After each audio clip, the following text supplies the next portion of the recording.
Hi, everyone. My name is Bruce Lombardo, and I'd like to welcome you all to our late for the evening Kai's Musings for the 20 April 24. Happy 420 day, my friends who partake. Kai, how you doing? I'm doing okay. I'm tired, but I'm okay. Tired is doable. I've been tired before. I get it. Yep. Um, we were just talking about a funny situation which kind of spurred a conversation, and had a little demon pop up in the game, and it was just ripping into fucking Rogue Boy Six Nations 31 Kings, which is he's a hell of a good guy. Joshua is, and the good thing about that group, they get along with each other enough to where I don't got to run for them to talk just errantly, just about anything. And yeah, well, it goes to politics pretty quick with that group, but like they start talking about anything with each other, and like all of a sudden they're in a conversation. It's kind of interesting. Like I hate to say the alpha group might mitigate out of an RPG into just a fucking panel discussion, but that seems like what it will do sometimes. Um, they're very good about just being good to each other. And you were saying something about like one of the demons or one of the guys was like, "No, I don't want to talk to this demon," and you're like, "But wait, how do you know that you won't like this demon? Can you expand on that?" Yes, I can.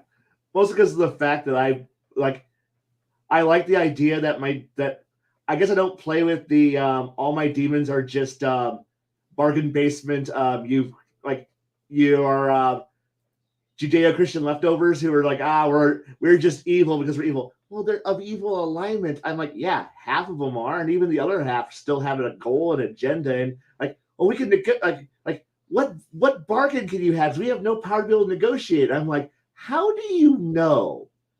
Like, how do you know that you don't have something that, like, dude, we want to talk, and have a demon go, all right, I'm listening, talk, and then have the and have the party go, well, shit, I didn't expect that to work. And because that's usually the part where I have players just go, wait a moment, wait, we're actually having a conversation with the bad guy. And I'm like, well, yeah, I mean, most of the devils out, it's mostly because of the fact that I know most of us GMs don't differentiate between demons and devils. We all just leave. I lump it under because of religious programming. All baddies all extra dimensional creatures who are baddies, and they are all evil, and therefore we cannot talk to them. Thank you, paladins, for existing, and therefore I shall not brook with evil because And then it's like because I was listening to this conversation that was happening in the game, and it's like there's this whole well, I mean, could we pray to our God for intervention? And I'm at that point. I This is where I've had comments in the past with certain former panelists where I'm like going. When was the last time a good deity has actually done anything to save any of your happy asses ever? And the answer to that is usually never. They're never proactively there to help your ass. You're The on your gods own. only exist for fetch quests and stop this evil artifact from tramping all over your local community. Right. So in essence, they hire you. They hire you to Uber. I Uber them some fucking safety because the world's going to come to an end if you don't bring them their Uber Eats. I know when you digest down how utterly inept most of your gods really are in most settings, you realize, oh shit. Well, they give me magic powers. Congratulations, you're a warlock with extra steps. That's all you are. And Mm-hmm. most people don't want to admit the idea that, oh wait, my boss is an absentee landlord. Yes. Oh, that kind of sucks. I know. It's it's not a fun realization, but this is D&D. We don't I our deities barely are barely coherent, barely present. So,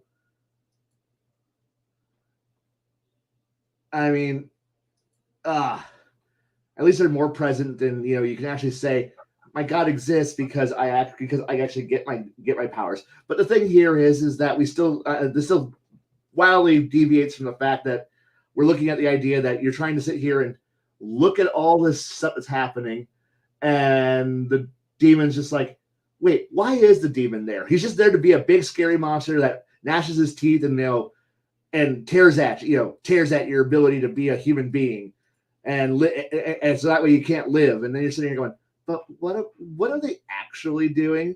What are we actually doing here? And I don't know. There's a whole lot of this. You could actually just talk to you don't really know what you could. Demons are pricks, but even then, even then, you can actually, like, if you have a reoccurring demon, eventually sorry, they aren't mindless. That's the other thing. Most of these creatures aren't mindless monsters. They all have an intelligence score, which means, yeah. So most of us have known that weird pyromaniac who rips the wings off flies and shit, off insects and shit, because that's your fucking crazy ass motherfucker out there.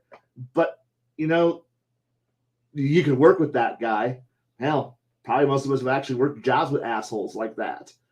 I gotta say that, my childhood, when I was bored in the summer to fall, I would find spider webs and then go hunt grasshoppers and crickets and be like, all right, who's getting donated? And I know that sounds kind of like there's a person with a bachelor's degree out there like, oh my God, I knew it. Bruce is just a bad person. He used to rip the back legs off of grasshoppers and crickets. You know what? I don't care. I know. But that's the thing. We don't but because we always have this. Well, I partially blame it on the paladin problem, which is, no matter what you do, you gotta be able to placate the paladin. Because if you do anything wrong, the paladin throws a hissy fit, because the paladin player knows that if he even farts wrong, he's not going to be able to have powers come Tuesday, and therefore no fun allowed. Because, well, if they don't have fun, if they can't be a paladin, there's no fun, and if they can't have fun, you can't have fun. I know it's greatly simplifying this, but when you put in a hard-coded, no fun allowed attitude, this is what you get out of it. I know we all need to have some form of, rules, and to have our little morality play. But it's simple, and everything is simpler when you don't have to actually think about anything. Really, it is. I mean, if all you have to do is wake up and go, bad guy's bad, and it's morning here on Super Earth. Bad guys are bad. We go out and do our jobs. Okay, how many hours of Helldivers 2 have you played? I don't have the game, but all my friends do, and the memes are literally everywhere. Okay, I just was kind of curious because I'm looking at it all the time, and the other game came out that I want to look at, No Rest for the Wicked. It's Look, like Diablo. between Fallout, everyone playing Fallout again, and having Liberty Prime running around, and all of my other friends who are still playing Helldivers, which at that point it's Super Earth. Congratulations, and welcome to democracy. I'm at the point now where I'm just like, I'm embedded with the memes at this point, because it's fucking, you can't walk anywhere without the memes. That makes me so happy. I love what I've seen of Super Earth and Helldivers 2 so far, but I've not delved into the game yet. It looks hilarious. It looks fun, but I know my ability to be able to play it like an actual player is nowhere near good enough anymore. Like, my reactions are not there anymore. It's all right. We all got old. It hurts. Yeah. And you know who popped up in the middle of our game before I get my hands on material miniatures and shit? Sean. Sean. Like, how the fuck do I contact that guy? Be like, dude, join our Discord. I don't know. After the great diaspora of our group break, of the old game room ending, I think everyone just went their own way. So occasionally when one shows up, it's awesome. I miss that dude. Like, Yeah. I wasn't as close to him as I wanted to be, and I kind of am a bad person in some people's minds because like he had like a crisis, like his mom passed after I left, and I'm like, dude, I don't even know what to say to you, man. I'm sorry for you. I worked with your mom. She was a sweet lady. She was really nice. She told me, like, the one thing she said to me, she's like, I think Sean needs to be normal, and it's those games that are holding him back. And I tried to tell her, like, those games are the only thing that right now he has in his life that really make him super happy. He loves you and his family, but the games engage him in a way that a lot of people just don't, and I did what I could to defend him on that, and his mom just didn't get it. And that's okay. That really is okay, because my parents didn't get gaming. They still really don't get gaming. No. Like, it's kind of like its own niche. God, I hate saying cult, but it's a cult because the games, like if you're into the games, then the reason why you're into it. But if you're not into the games, you just see a group of people that are having a time of their life, or they're like buying into this stuff, or like wasting their fucking mortgage money on Magic the Gathering and Warhammer 40K, and they're just like watching it all just get flushed down to. It just goes away. But I really just I love the games, and I'll talk about my heartbreak I had in about 5 minutes. But like there's like I tried to explain to her, like, your son is involved with some really good people. We don't want him to get involved with some bad people, so he's in a good group. He's involved with the game room itself. And she just didn't really hand any of it. She just couldn't handle that. Like, somebody defending like the fact that he was enjoying himself and he had a reasonable good group of people there. Travis Wiley pops in chat, says, "Get Helldivers 2, Bruce, and everything we can do games. Everyone can do a game stream." Also, Total War Warhammer 3 is coming out with a big update. It's revamping dwarves and adding another dwarf lord. God, do you realize, like, if I get into something like that, I'll buy all three of the fucking Warhammer Total War games, and we'll have the giant fucking campaign, and I'll never get to sit down and like enjoy myself on anything else again, because like there'll be one more person that pops up from my past, like, dude, you got Total War Warhammer 3? Oh my god, bro. Oh dear Lord, I know. It'll be like World of Warcraft all over again. The game I want to play and I never have time for. Dwarf Fortress. Yeah. I know. Travis, we're going to be hanging out with you next weekend, dude. We'll be on game stream together.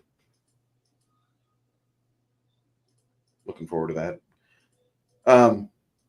I love the idea of just having players have those different RP encounters. Not that I don't mind like analog Diablo.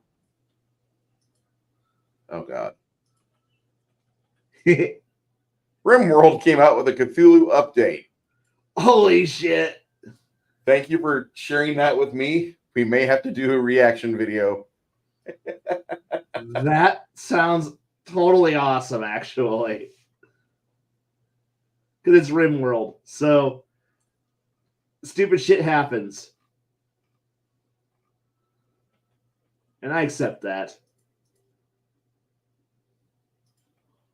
So I just bought a Humble Bundle for $25, and it has a level of Rapanathuk I didn't have earlier. Oh. Rapanathuk is the super dungeon that Frog God Games made back in 1999 on the release of 3.0. And they released it in 3 separate parts. Eventually, you're supposed to go down through 15 levels of dungeon and kill Orcus. And then they've revamped it for 3.5, and they revamped it for Pathfinder. Pathfinder was still really fucking deadly. Really good and deadly. And they had an expansions book come out, and then 5e got its own version, and the people that wrote the 5e version, like, you talk to people that play it in 5e, and it just breaks my heart to hear them talk, because they're like, oh yeah, that was fun. It was kind of easy. What do you mean it's kind of easy? Oh yeah, we killed it. We killed Orcus. What? Oh, we killed Orcus. Yeah, my tiefling bard killed it. And like, at any point in this conversation, if I develop a sudden issue of Tourette's or something, No, it's okay. It's just like, I can't stand 5e anyway, because it got super simplified from like past the point of the magenta box simplified. Right. Like, I want people to at least have an education before they crack the book open and understand what words mean and why we have words that say the things they are. 5th edition kind of lifted the bar for intellect. Not that it's a bad system. The first 3 books for 5th ed, the Monster Manual, DMG, Player's Handbook, are pretty well written. But everything that came after that just shat the bed. It was like Amber Heard of the gaming world, in my opinion. 4th edition was never good. 5th edition had promise, and then they started making stuff after 2015. It just was horrible. And the conversion guy for Rapana Thuck did not understand the assignment, and he completely didn't understand Pathfinderese, where he borrowed all the stuff from. And so what we have is now a game dungeon that's really just, you are on a treadmill and you're getting fatter. And that's Rapana Thuck for 5th edition. Like, Ew. even the fucking super golem, no, the super, there's a little blob-like creature, a mimic, in the first level of the dungeon. I love talking about Dungy. Dungy is there. There's 3 toilets you see. One of them, the one on the right, is like pristine and like looks like it's like freshly installed. And you sit on it and you find out that it's a mimic that snapped a wizard's staff of power or something and got infused with all the power, so it has resistances and immunities, and it's hard to fucking kill. It's not meant to be killed. In any other version of the game, you can kill it if you can do over like 200 points of damage to it with one blow, because it's got 50 DR and just an ungodly amount of resistances, but it can be killed. They do have stats for it, but you don't really want to kill it. You really just want to keep it around. That way, like, if you're on the first couple levels and you hear someone squeaking, it's this little toilet that's barely able to move because it can't get its little pseudo foot out and scoot along the ground fast. So it's just meant to be like this thing you avoid. Fucking 5th edition made it where, like, it's got 68 points and armor class is 14, and that's about it. Like, you've sucked out all the fun story bits. You've taken away the immunities and resistances. It just absolutely, there's no need for this ever to be anything more than a gotcha encounter. And I know that sounds like, oh, you're just an old-time DM. You don't deserve a new group of players. I don't want a new group of players. I like my players that are salted and seasoned and they understand the game's history. Like Gary Gygax, he was a fuck up. I like Gary, but he's not a saint. And so if you read his tournament modules are an old man that are he's fucking hateful, and he just wants to kill every character he comes across. Every one. All of you must die because you were there. You're dead. And I don't hold Tome of Horrors in super reverence. It's a piece of history, yes. I wouldn't want to play it today in 2024, and I don't want to play it when I get older either. I want to play fun games. I want to play games where Kai is there making fun of my players going, but wait, how do you know this isn't a good demon? It's not a, yeah. But the thing here, but the thing about that, really, to go back to that, was simply, you don't know if you don't have any power or bargaining position, because the thing here is that You don't know anything about it, and most likely it doesn't know much about you. So you got to establish at least some level of, talking, a conversation to work out. Hey, I know this is kind of like weird about the idea of. See, this is the reason why I hate summoning. The way that summoning works in Dungeons and in D&D or Pathfinder, where you just kind of snap some, you wiggle your fingers and a celestial, whatever the fuck pops out of it, some celestial or infernal thing pops out of the ether and now fights for you for 2.5 seconds and then goes back into the warp. And it's like, no, whatever happened about the idea of I want to actually make contact with a powerful celestial creature or infernal power and then make an actual bargain so that way I can summon it?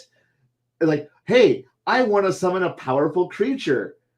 I can either 5 seconds, wiggle my fingers, save some jargon, and a celestial parakeet shows up and pecks it for an annoyance, so that way I get a flanking bonus, so I can do special abilities, or I could actually figure out what something wants and make a better bargain and deal outside of combat. Make an RP encounter out of it. I know that starts to approach. That starts to approach the hated summoner class, but even that one's a joke. I was like, well, isn't that what the Eidolon is for the summoner class? I go, yeah, but the GM doesn't. But the player has too much control over it, shapes it, and turns it into its own walking war machine. And you don't get to ever make a bargain. You don't ever get to make a deal. Who knows? I guess this also comes from the fact that I play Exalted. Exalted's demons are, well, not D&D demons. They're called demons, but they're not.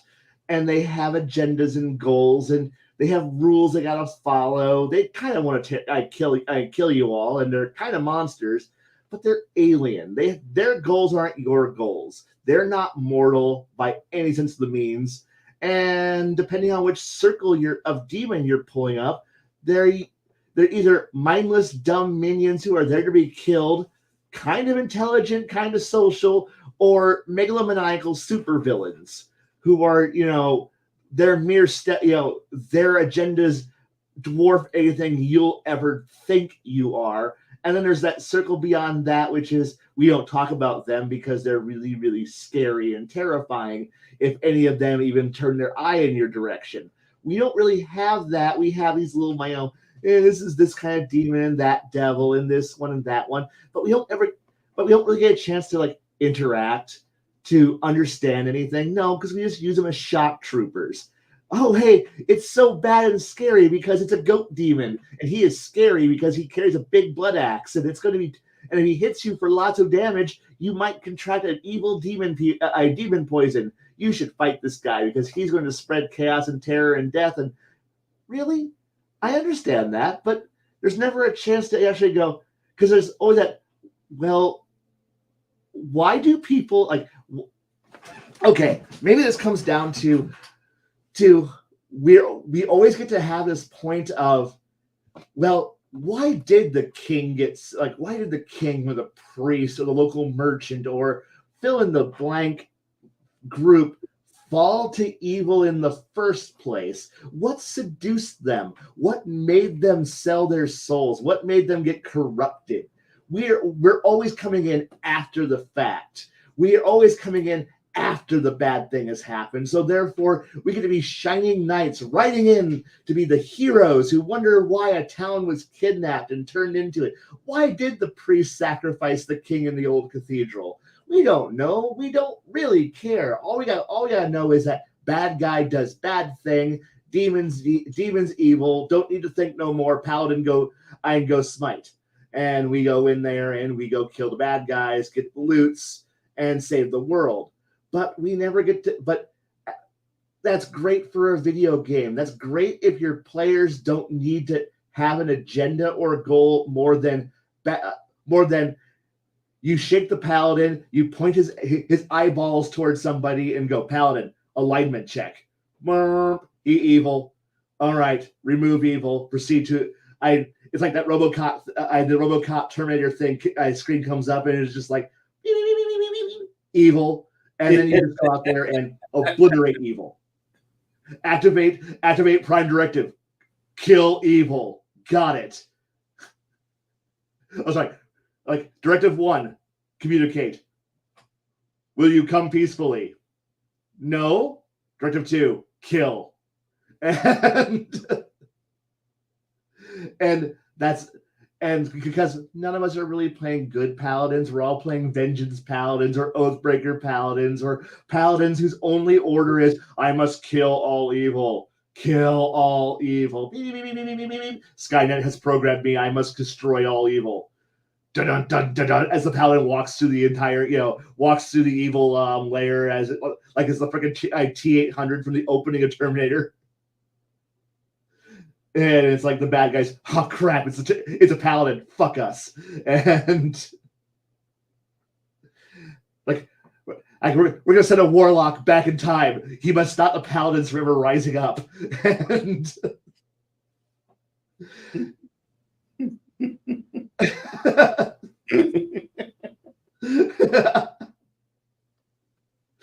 I'm so guilty. Look, we've all played them. We've all been in groups with them. I mean, it wouldn't be hard to just imagine Arnold Schwarzenegger in big shiny full paladin plate armor with a helm of brilliance on and a flaming sword, just turning around the corner, staring at you. You see the little blue glowing eye flash, and behind his his magic lenses allow him to have dark vision because humans don't get dark vision. So he's wearing the goggles that get him. You see the little blue flash, and you're like, oh shit, he's scanning my alignment. Come peacefully. No, you have chosen the wrong path. Smash, smash, smash, smash, smash. But the thing is, okay, now, so say we actually have a chance to, I don't know, role play because our paladins are not, because we're playing a game where paladins don't have to be the T-800 against all evil. And we get to actually, I don't know, talk. Because this is the chance to have the evil creature might be able to give you the temptation to have the easy way out, to have some power, to save people, to actually give a chance to have players actually fall to the dark side, to actually to fall for a reason other than oopsie doodle, I burnt down an orphanage. Oops. I know. It's like, so why do most paladins fall in most games? Oops, I burnt down the village. Oh man, that was a bad call on my part. I promised to build 2 orphanages to replace the one I burnt down. And then God, oh well, I guess you're redeemed. Here's your powers back. Remember, don't burn down another village. I promise I won't. I'll burn down only half of it. Good. Remember, it's only a war crime the first time. It's not a war crime the first time. And yeah. But then again, I've also come to realize over time that most paladins are only played by the most unimaginative people. Good RPers don't tend to play paladins. And when good RPers play a paladin, it's because they don't want to, because they're disengaging their actual RP creative mind, and they're just going to go into, RoboCop mode.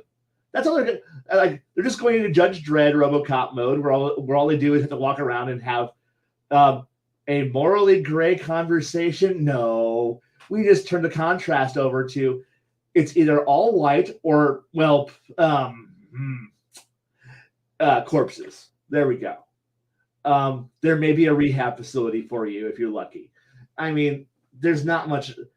Having one in your party, which every group seems to always have one, just means no fun allowed, or special kinds of fun.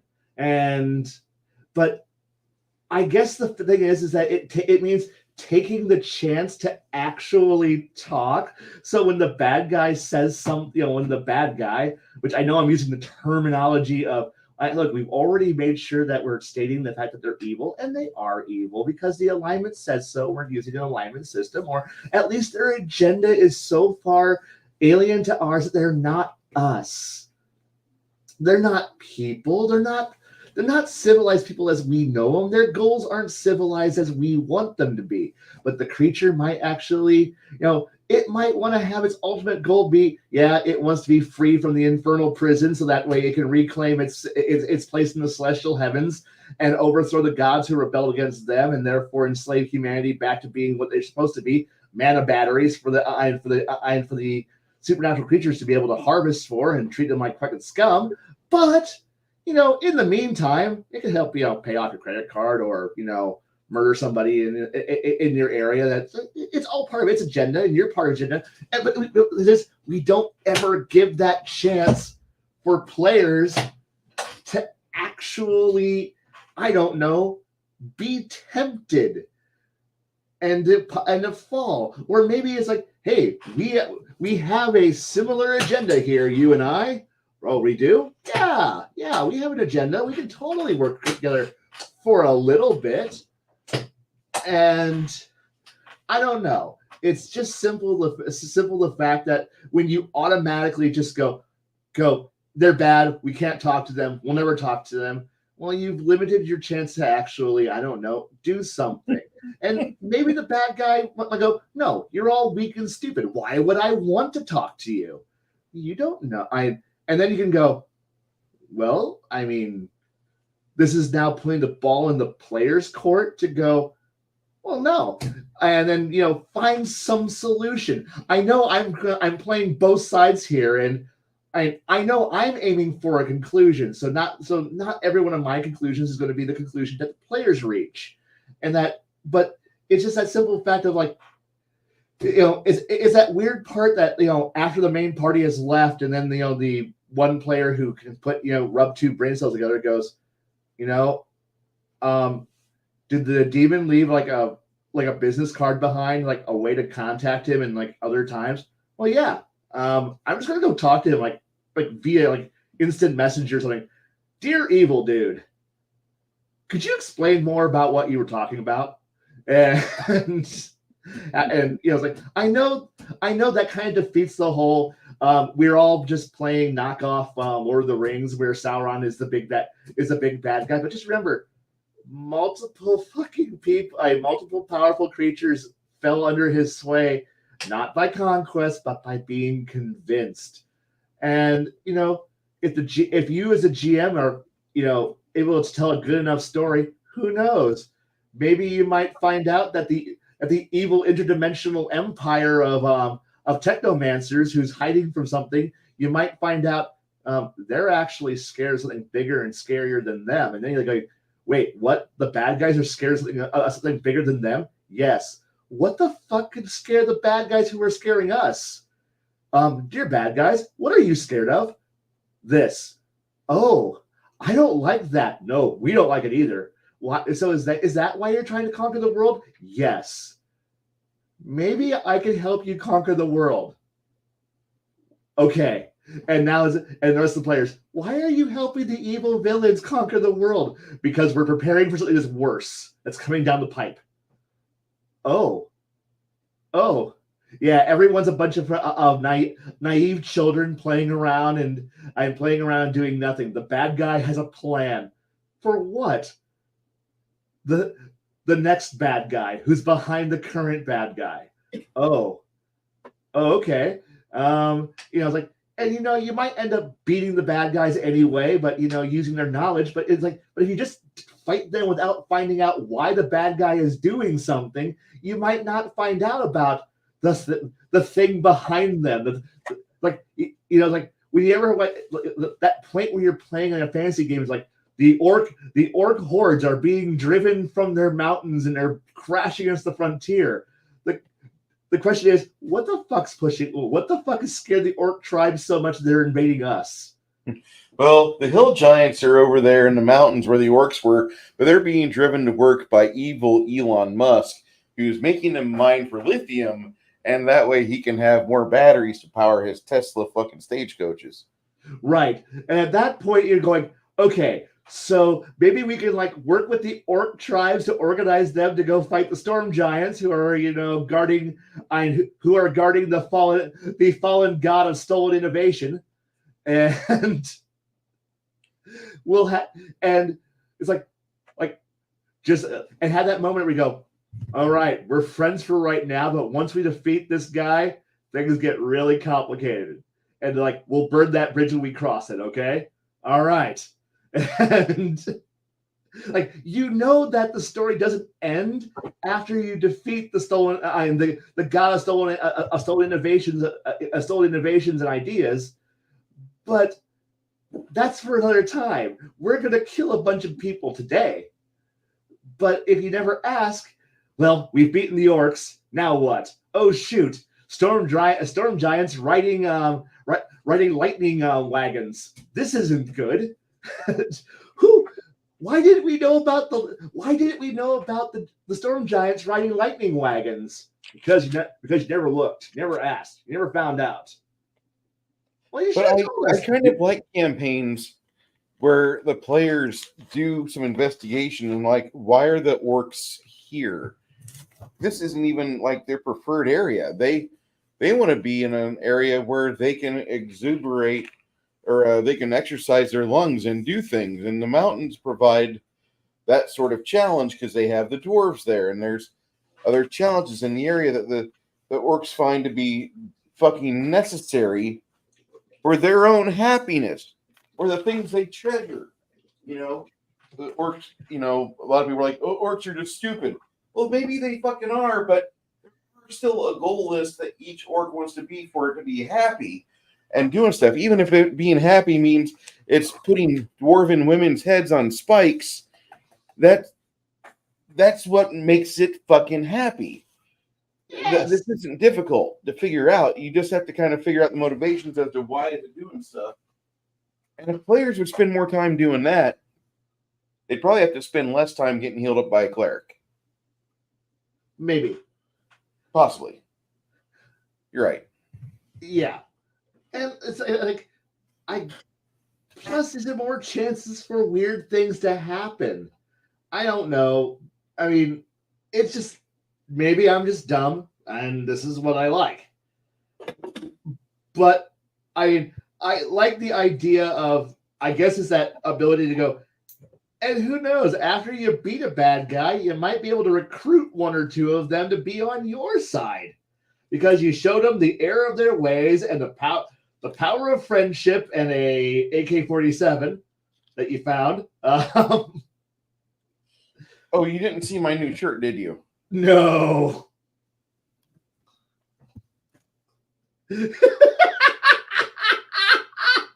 Go to Palestine. Oops. That's good. That's my new favorite shirt. That's nice. Thank you, angry cops. But no, I mean, the fun part about all of this really just comes down to just I'm used to my players playing a version of like I don't want to call it Pokemon, but where after they beat the crap out of a group, they end up recruiting at least 1 to 3 either lieutenants or the actual boss after beating them and being like, "You ever thought about joining the good guys?" And at which point the bad guys go, "You're not really that good, you know that, right?" And I go, "Yeah, but we're the ones in charge currently. Like, we're stronger than you." And the bad guys, "Okay, you might have a point there." And so there's like this little secret cabal of like a rogues gallery of villains who are all sitting here going, wait, are we actually in the good guy base? Yes. And they're paying us to be ourselves? Yes. Hell yes. And then the players, and every once in a while the players go, all right, evil villain brain trust? Yes. Do you have any cool ideas on how to defeat this problem? Have you thought about using this? No, that won't work. And it's like it's almost like the players going to like their own version of evil villain Brainiac and asking it questions about, hey, there's this current problem. Can you solve it for us? No, but we can give you clues. I will take clues. And it's like, because this way we don't have to depend on the bard to go, well, I once heard about a story, because that's what legend lore is supposed to. That's what your bardic knowledge is supposed to be. It isn't supposed to be, I open up a goddamn fucking, it's like, Wikipedia article on it. No, it's like, I heard a story once about this guy. It might be true. And here's a, and blah, blah, blah, blah, blah. It sounds retarded, and because it's mostly, half of it's made up and half of it's, internet rumor shit. Because, well, so yeah, there was this time I was fucking a barmaid, and I managed to, to overhear a conversation that might have equaled into this guy who was, raiding the tomb of this. Yeah, it's that kind of freaking stories, and it's like, oh yeah, I heard this one story that gave us exactly the information we needed, but you had to listen to the bard talk for more than 15 seconds. Meanwhile, you can just go to the down into the basement and get, and go talk to the brain trust of villains who are, they've renovated the dungeon in a while since you were last there. It's still a prison. They know it's a prison, but it's got a lazy river, a miniature golf course, and a bar that a bar and a restaurant attached to it now, and it's pretty cozy these days. Recliners, and they're watching you guys adventure while they're down in their own prison. Why? Because they built their own scrying devices that just follow you guys around, and they kind of laugh and commentate about how stupid you all are. But don't worry, they know they're in prison. But you can go down there and go, yo, villain, what? Do you know about shit? Yeah, I know stuff. And then you can just, milk them for knowledge, and then, go, and for you doing a good deed, I'll give you a miniature a go-kart a go-kart course for you. Cool. And it's like, and like other villains, who get grabbed and dragged down to the prison, get thrown in there and go, wow, this is pretty snazzy. I like this place. Why didn't you guys catch me sooner? I know, right? No, I've had players who, I had a player. This is all actually based on the idea that, yeah, actually, yes, it's a very OSHA certified prison. No, I know this because of the fact that one of my players literally did that. He built an island that was exclusively built as a resort for all the villains that he beat. So if you were a major villain and you were defeated and you lived and you surrendered, you were exported off to Villain Island. And because officially you were dead, but you got to live the rest of your life on this nice, wonderful little island. And, he would airdrop in supplies and equipment and materials. And, he would remind them that I did beat you once. I can beat you again. And the villains were like, no. Our previous lives, we had miserable experiences, and our dungeons weren't this way, but now you've given us a resort. It's a beautiful subtropical island, plenty of resources. We're going to build our own little empire here after you die. And he's like, I don't care what happens after I'm dead. I'm alive now. And like, fair enough, bargain. And it was a nice little island. And it was fun because over the course of those multiple campaigns, it just grew into like a resort where eventually villains would just retire. Like, I'm done being a villain. I'm retiring to Evil Villain Island. And it's just like, they just go there, and it's just a collection of everyone there's like, dude, once you land here, you get to swear off being an actual villain. You can still be evil. You can still work on your own projects, but just don't do anything while you live here. And they lived, it was a wonderful little place. And he dumped a lot of people off there. A lot of people. And it was just like, it was like almost like the French Foreign Legion of resorts where you like, we don't care who you were before you got dumped here. You're now nobody. You can just start over. There's a farm over there. We'll get you your basic supplies. Just start punching some trees and building your house. You're all cool here. And it was a nice little place. It was a crazy campaign. And my players did kill a lot of characters, a lot of villains. But if they could capture, if that one player could like drag someone off into into the corner. They'd be like, "Look, you have two choices. I either kill you or you go off to the resort." I'm going to and at which point, it's like, I'm going up to the up into the country to the farm, and everyone else, he's dead. And then they're like, no, you're just in the Bahamas. Wow, this is nice. This is really nice. You're never going to leave this island. I don't care. I don't have to leave. But it was funny once where one player found out about the island. That was a different player who wasn't the player who built the island. A different player who goes, I am an ultra evil bad guy player, and I'm going to be a complete and total bastard. And then he decided to go to Bad Guy Island to go recruit all the bad guys. He's like, I'm an all powerful bad guy, and everybody else is like, your point? Well, I mean, come on. I mean, we're like, and he's like trying to like do, and all the bad guys are like, yeah, no, we're still bad guys, right? You know that, right? Yeah. We're going to kill you now. Because why? Because you're going to ruin our resort. I don't want my resort ruined. And it was a fun adventure of watching this player think that he could just walk in like a supervillain and then find out that this is like where Cobra Commander built his retirement home. and he got punted like a goddamn football off the island. It was beautiful. And I loved it.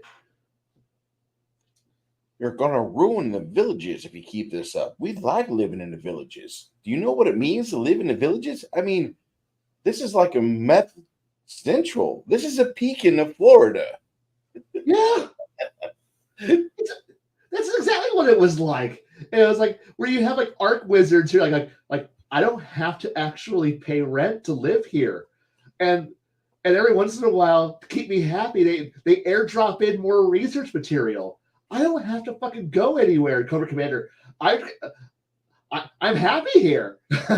Every once in a while, I do something stupid, and they're like it was like this wonderful place that we could just airdrop fucking villains, and then they would like go to this like just after I don't want to say retirement home. It's just a big retirement home for villains, and because as one of my players put it, I really like these characters and I don't want to kill them because these are really interesting NPCs, and it's a shame we would ever have to murder them.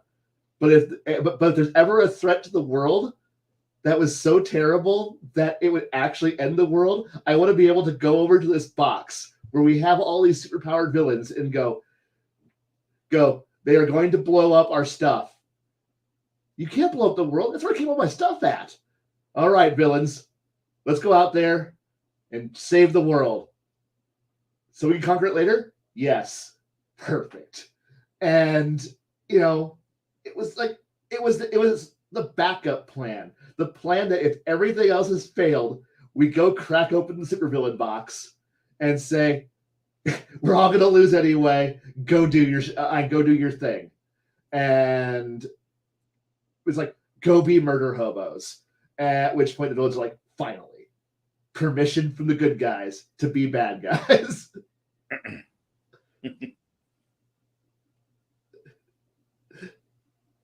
Do these tasks, answer these questions, you get to retire. Yes!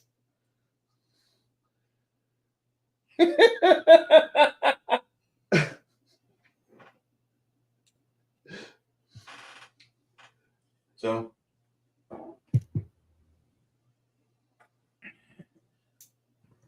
Baron G Rock's in the chat. Crafting Gamers here. 6 Nations 31 Kings. Travis. You guys are wanting to join us on the panel while we discuss things. I'm not really running out of topics to run out of because got something that kind of broke my heart this week. But if you guys want to join a chat, message me or Kai on Discord or what have you, and we'll get you on the panel for this. Earlier this week, I had a situation pop up where one of my buddies direct message. I know, Barry. And he mentions me on Discord.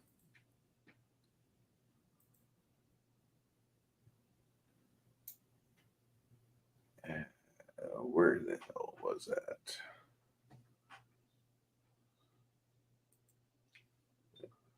Tierenkeld.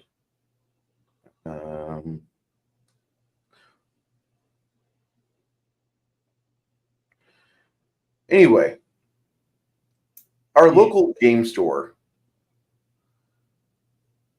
had a sale on Reaper paints and Reaper stuff, 20% off. Yeah, I saw No, that.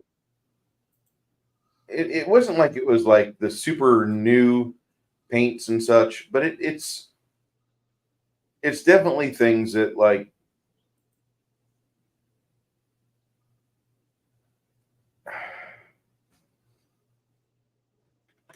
it just breaks my heart because like Reaper, not a bad company. Everybody's having to tighten. Everybody's having to tighten their belts. Yeah. And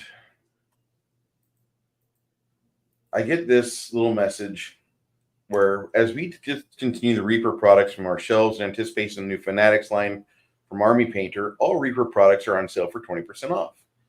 And so while supplies last, you have this big basket to pull from. I pulled $128 worth of paints out of there. Plus, I got a couple bags of miniatures or a couple new cases of miniatures, not cases, but just a few guys like that.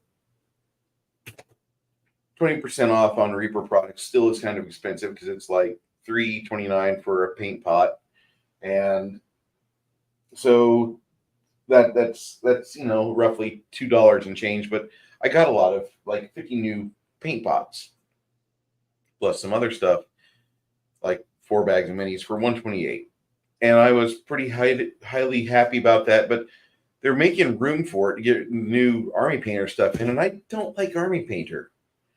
Like if you're going to replace Reaper paints and Reaper brushes, there's only one way to go, and that's in better supply and in better grade, and that's with only Vallejo. I like Vallejo quite a bit. I'm a Reaper guy for the most part. But then I find out. Go ahead. AK's been pretty good lately.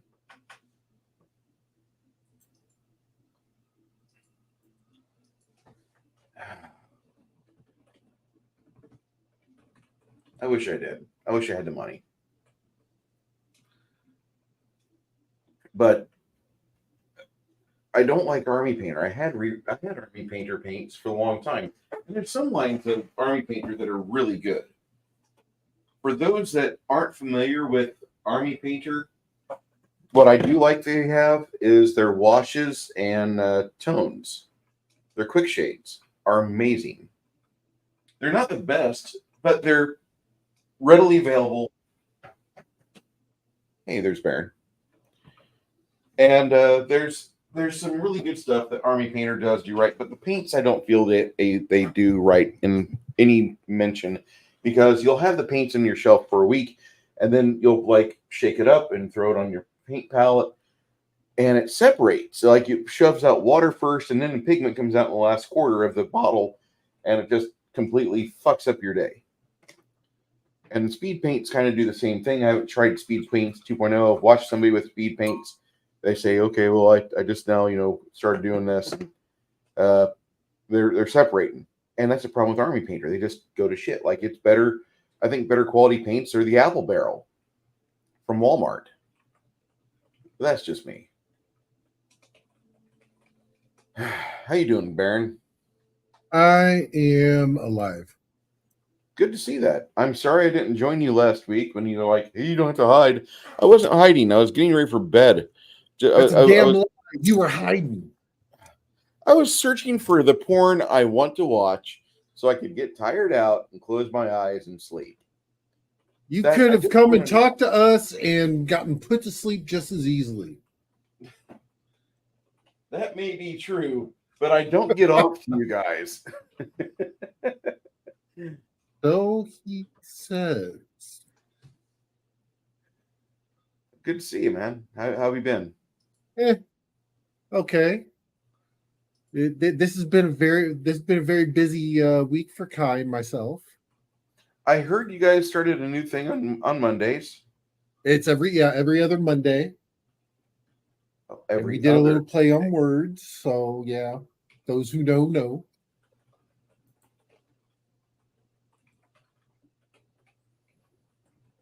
I enjoyed it.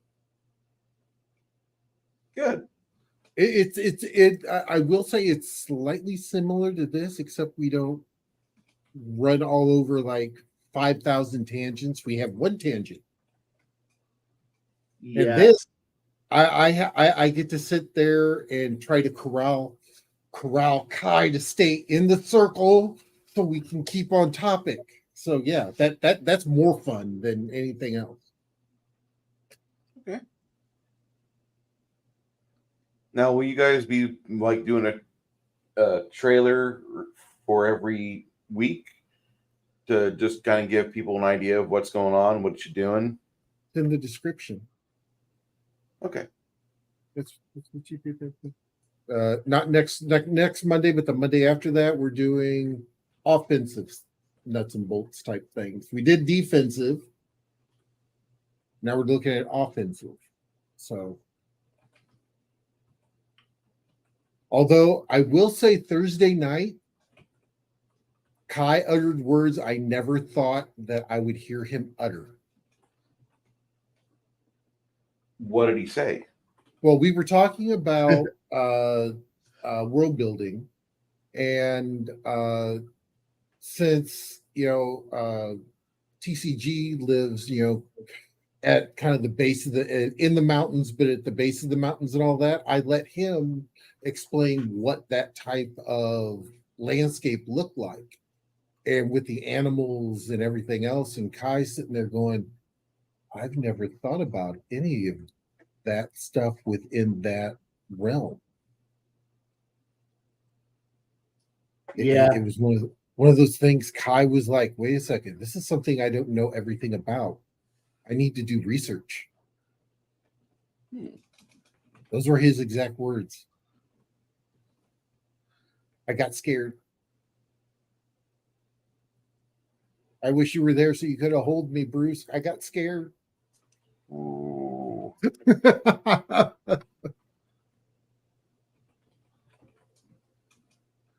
But no, we've been having fun on Thursdays, along with the now Mondays that we're picking up. Got heroic going this week. I watched the heroic from last night, I believe it was, that he did, and it kind of gave me a little bit better idea. Kai, we're screwed, by the way. Oh, really? If you cuss, you lose karma. Oh, frack, I'm dead. Yeah. But we can come up with colorful anecdotes to put in for that. So that is one thing I've learned. I sat and did a whole bunch of shorts and everything else.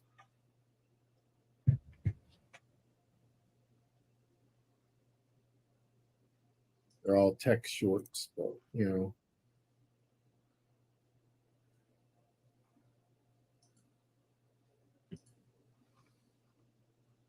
that sounds like you guys have something good going on. I mean, for crying out loud, you need it, Need something to keep the morale up around here. Yeah.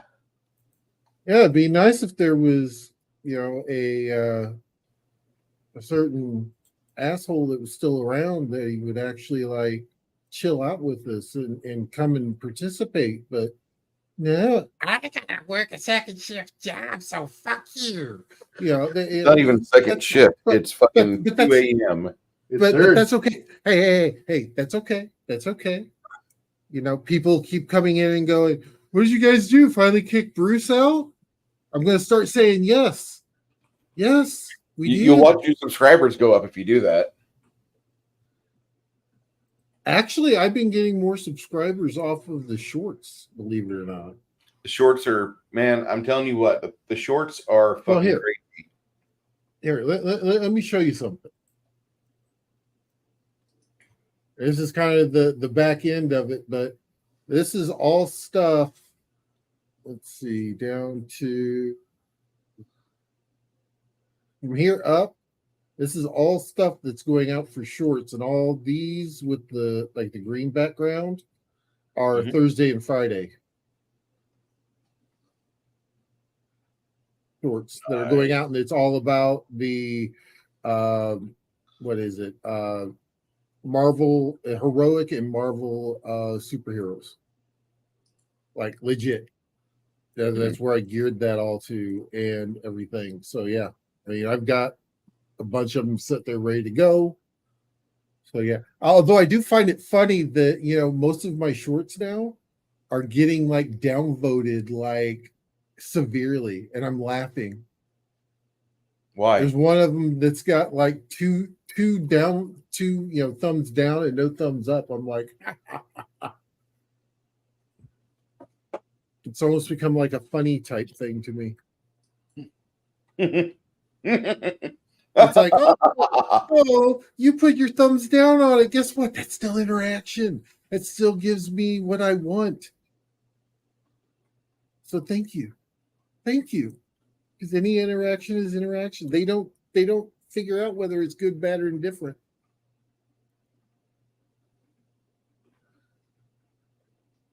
I never thought about that. Thought about it in that way. No, that's literally how YouTube does it. All interaction is good interaction. All interaction is an interaction, period. Oh,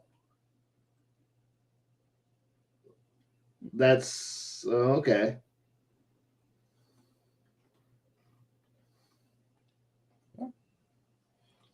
So I haven't really checked my YouTube growth lately. It's not going bad, I think, but I'm just on a steady climb.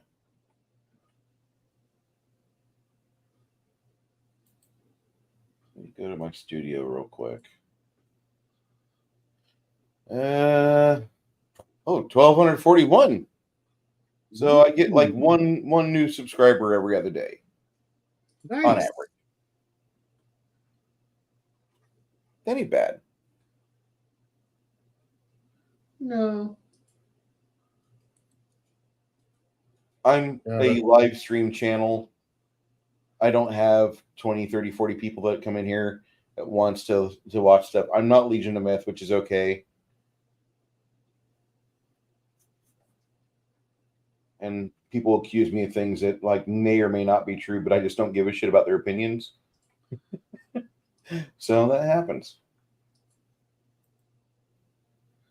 I'm gonna have to go through your stuff. Really? Oh. Limited. Oh yeah. Well, if you stop, well, you've got a couple that are ineligible because you got to because you can't. Damn it, Bruce! You know what I found out? Help it show the damn trailers. I can't believe we can't show the trailers. Why not? How do other people get away with that?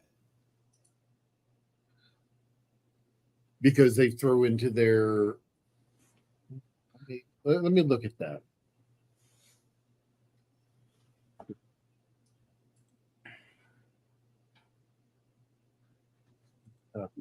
If you can, that'd be great because I want to show the trailers of the next movie we show. Excuse me.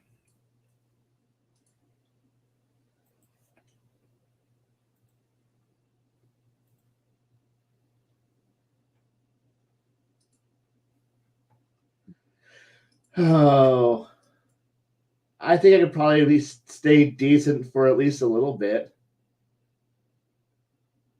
And You all right, Kai? I'm okay. I'm Okay. okay. Kai's had a rough week. This is his third show this week. He's not used to it. No, you're right. I'm not. What has been the thing that you've been what changed to where you had time? Every other week I get to every other week instead of going to like this year was a washout entirely of the of working with the kids volunteering at the school. So I've my Mondays became free. every other week. So one week I play Traveler, and I enjoy Traveler because it's a chance to sit back and play a game where we're not really, our agenda is, come on, we're a bunch of retirees in a space RV flying around the galaxy trying to make enough money to continue to be a bunch of retirees flying in a space RV. I am playing a retired Imperial Scout Service courier who has 3 ship shares. So I have more money than I know what to do with without having to ever fucking do anything. So every year I cash a really big, $750,000 check without having to do fucking anything. I just sit back and go, nah, I got cash. I really don't do anything. Do you actually work? I don't have to work. I retired as a pretty senior member of the Scout Service. I don't give a fuck anymore about this. I don't give a shit about anything. I gotta probably pay for the ships. The rest of the crew is like, and what do you do on the ship again? I'm the butler. Because I'm the only one who has the skills necessary to have us to be able to take on high berth passengers. My entire job is to walk from room to room with a taser gun and go, "Are you happy?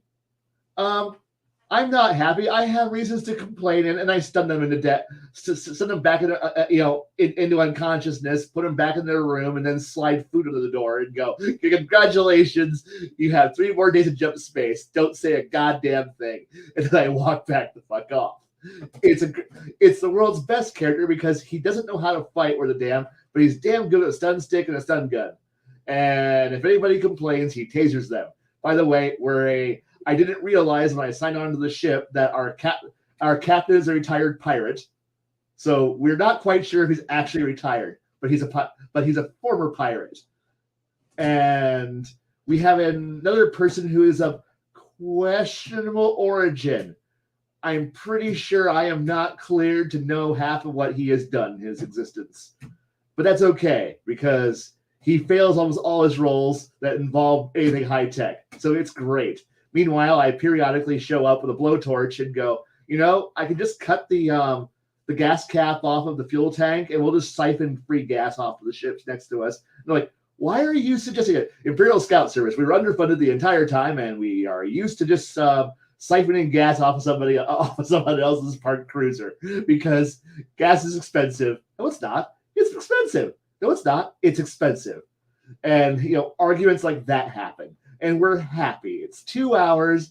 It's 2 to 3 hours of us just bitching about how we're going to steal space catalytic converters of gasoline from nearby ships, and then pretend like we don't see dead bodies anywhere, and go, "Nah, we don't see that. We're going to go move past it." Why? Because if we turn in the dead bodies, the cops will get called, and we don't want to deal with cops. Why? I don't know. Pirate captain. I don't know. Guy who steals catalytic converters. Oh, okay. We're gonna play this game. Yeah, we're totally legal, legit, up and up. Do not ask why the butler has an angle grinder and a blowtorch in his backpack, and also has more listening devices than anyone else should possibly legally own. And he has no problem leaving them everywhere because if the cops show up, I want to know. And it's like, so you bugged our own ship, and I also bugged the ship next to us, and then the roadway up to it. So that way, if anybody comes near it, I'll know. Why? Because then we know the cops are here. And if the cops are looking for us, we know when to run. Okay, I see what you do. I see what you're talking about. Just continue to be the weird guy with the ham radio set and the bugs. Thank you. And the angle grinder. And the blowtorch. And then you got the guy who's sitting there on the space dock as people going by going, whipping open the coat, going, "You need a catalytic converter, man? Yeah. Cheap, come on, man. Look, look, we need salvage parts. Nobody else knows what the fuck they're doing. Hell, our pilot crashed our ship into a sand dune and broke the landing strut. So I, the butler, had to repair the landing strut because I'm the only one who took engineering. So of course I need to go with like, do we have a spare strut anywhere? Do you? Now excuse me, I'm gonna go walk over to the ship next to us and go steal their strut. And it's playing Space Engineers, the role-playing game where, man, my ship broke, but your ship's not yet. Angle grinder, steal, repair my ship.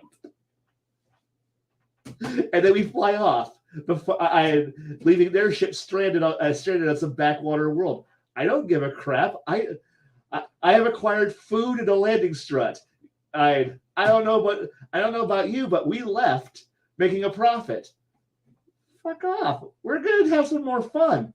To me, this is a nice break. And then on the off week, and then the week that I'm not playing Traveler, I was sitting around going, are we going to actually meet for a club meeting? No? Okay, I'm not doing anything. And then all of a sudden, here comes Baron.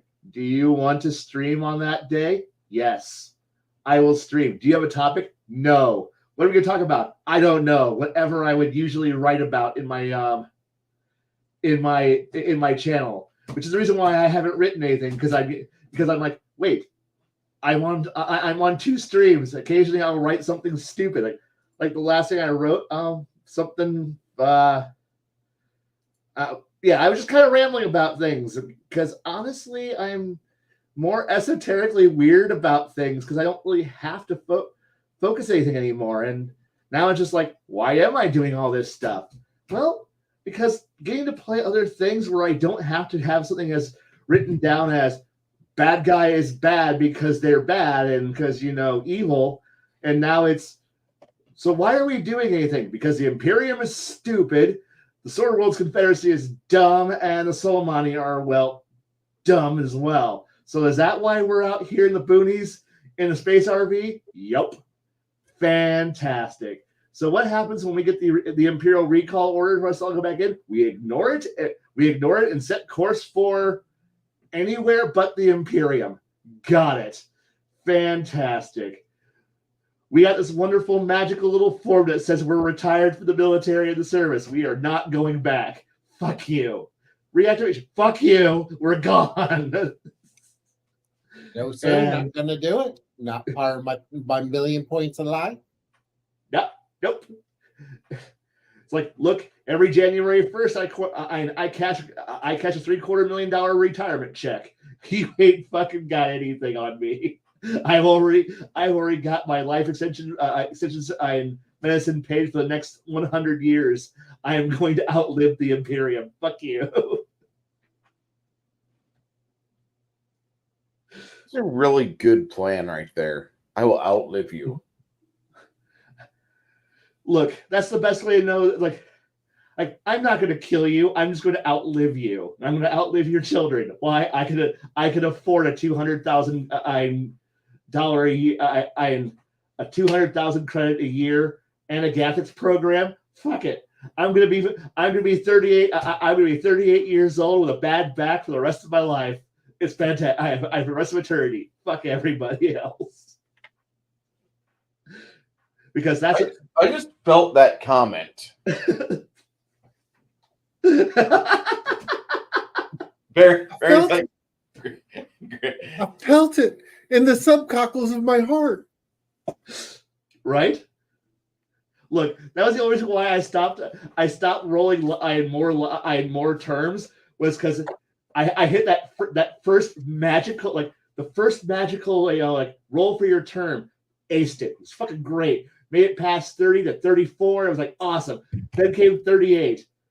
Made that one. I rolled that one. Rolled almost the worst possible roll possible. So like also all my physical stats just dropped like fucking rocks. And I'm going, okay, so that was the point where I just threw my back, like I was trying to move a pallet and I threw my back out, both my knees broke. And I'm just like, oh dear God, I've been chain smoking for the last decade and a half. And everything fucking hurts. I have no endurance. My back is hurt. And I think I got some nerve damage from that pallet that hit me. I think it's time to retire. And And like the other players who were there laughing along with the character creation, which that sounds like the most accurate thing possible. I go, yeah, and when I retired out of the service, the Imperial version of the VA was this is totally not work related. I'm like, fuck you, give me my retirement fund. and then he like rolled it all up. They're like, man, you got nothing, ship share, and like, oh fuck, like no, okay, you're rolling in it. I go, yeah, I don't fucking care anymore. I don't need to actually work. I'm a butler because I want to be. This is what I've chosen to be. My entire life is now just dedicated to shocking people who think they're actually important and tell you to get back in their room for a week. And then when we get to port, I throw them out the goddamn window and say, congratulations, this is your new home. Whoop! Yoink! Yoink! Give me your fucking credits, bitch. I really hate it that I want to take place. I want to part in that. That sounds like a fun place to be. What part of that, Bruce? Well, the part where you're not hurting so much. Oh yeah, you elected for that, didn't you? Yeah.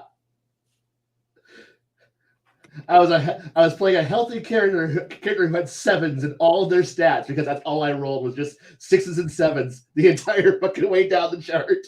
I was the most average man humanly possible. and then he threw his back out and suddenly all his scores dropped by 1 to now he's sixes in all his physicals. Like 5s and 6s in all his physicals, and now he's just like going, nope, I'm done. This is done. I'm done. This is, Martha, we're packing it up. We're out. We're out. I'm out. Like, you gonna re-up for one more term? Fuck you. I'm done. Give me the fucking form. I'm out. I'm in so much pain right now. I don't want to be in this office. Well, it was good. It was good having you, sir. You were a senior member of our crew. Good to shake your hand. Like, we're gonna miss you. I'm not. I'm not gonna miss you. Open the airlock, push him into the airlock, close that airlock, hit the button, open the opposite side. Oh, look, he disembarked. Okay, we're good. Let's go. That's right. Like, but there was no station here. It didn't matter. It didn't matter. He only paid for one jump. and the jump he made after that was right out into space. No goodbye. And I'm pretty sure my captain wouldn't even care. He'd be like, oh, did the check clear? Oh yeah, check cleared. Okay. Solo stuff. Fantastic.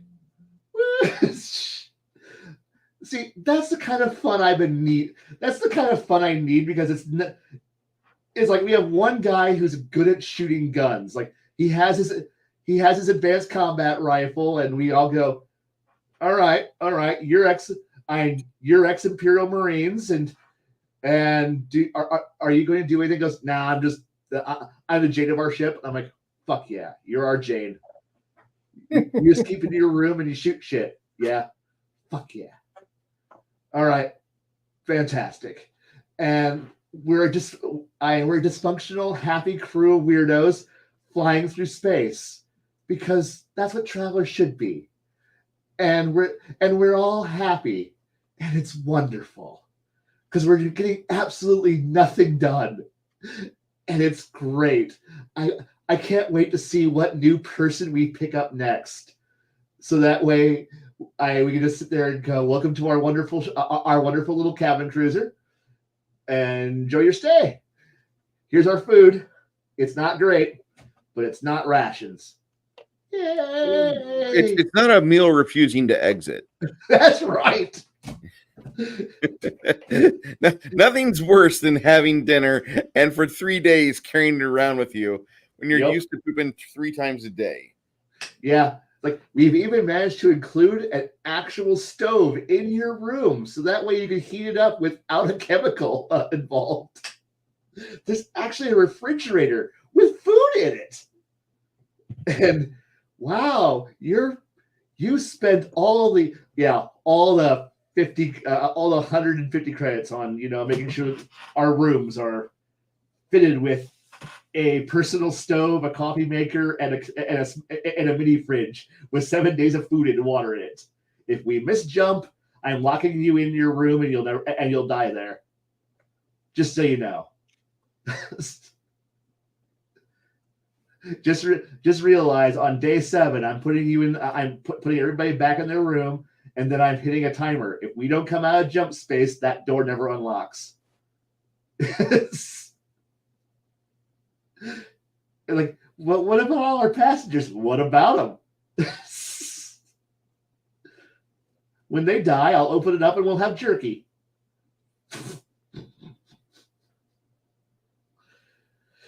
Because I know eventually it's Traveler. One of us is our navigator is going to fail his fucking role, and we're all going to die.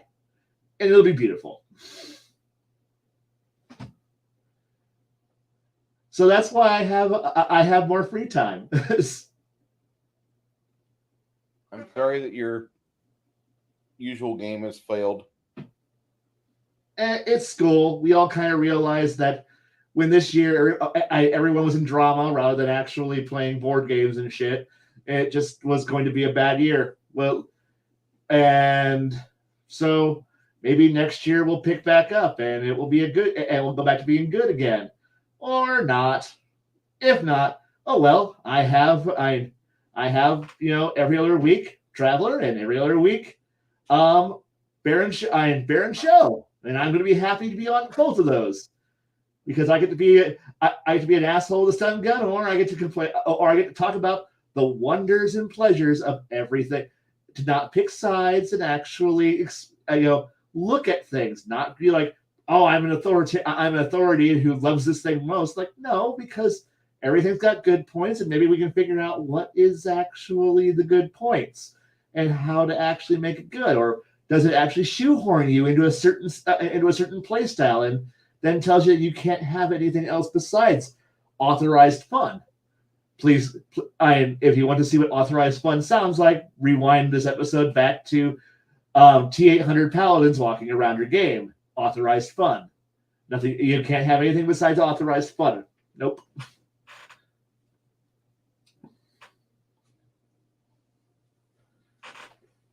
Do you? Yeah. Are you along? Did you ever read Dragon magazine in the late 80s, early 90s? Yes. Do you remember the Twilight Empire, the 3-page Robinson's War comic that was in Dragon magazine, where the guy got teleported to the realm of the Fae? Yeah. I just saw they had compiled it into a 176-page book. Ooh. But it's all in black and white. Like, wait, part of the appeal of that was the vivid colors in the Dragon magazine. Right. I used to read. That was like one of the best parts of Dragon was the 4 years that comic ran. And it was like not a small comic. It was 3 pages of Dragon magazine. Like, holy shit, that was big. I know. Sorry. No, I don't know if you ever did that or not, Baron. What was that? I'm sorry. Say again? I didn't catch what you said. Sorry. We were talking about Robinson's War. It was a 3-page color comic in Dragon magazine way back in the day. But I don't know if you were into that or not. And it's okay not to be. Part of the fun of being right next to Forsyth was there's the big book barn, the old brick barn in Forsyth, Illinois, which is your line of demarcation where Decatur starts, really. They've got this huge green building there, and it's just a fucking used bookstore, which is like the Morton building to end all Morton buildings. And you could go in there and usually pick up, back in the late 80s, early 90s, second-hand books from Judges Guild. Like, at the time, they were gold, but as time's have gone on, Judges Guild books don't look so good anymore, but you can still buy them for like $2 or $3. and it was neat. You could go in there and do that, and they usually had Dragon magazines available in the bin, so you could buy reasonable RPG stuff.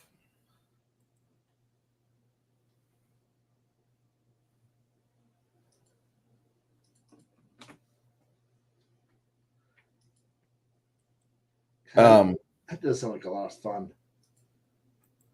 I haven't been to an old book barn for a year. For years. Like it actually was 12 years ago that I was there. God, that feels sad. I need to go to a bookstore again. Sorry. It's okay. No, we have half price books here. I'm not going to be buying any Reaper stuff for a while because as much as I love Reaper, they demand that sellers, like the mom and pop size place that Nightwatch is, they want them to sell $3,000 worth of stuff a month. I don't know exactly how a company could get along with that. I think GW does the same thing, don't they? They do, but the GW also has a viable game that people are addicted to.